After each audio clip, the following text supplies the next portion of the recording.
I hit him. I'll never forget this. I thought, there's no barb.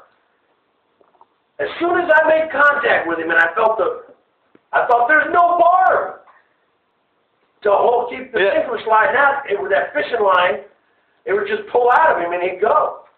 And I thought, and I remember thinking right as soon as I made contact, that I had to push on down. And I mean, I got down in the water with him and everything, and we got this. And then we finally got him up on the bank, and he's flopping, and he's off the thing now. We're trying. My buddy grabs him by the tail, and I'm going, watch them teeth! And anyway, my dad heard all the commotion. He comes flying over, and he goes, God damn! He didn't even know what garfish was. What is that? You got that out of there? I said, where else would we have got it?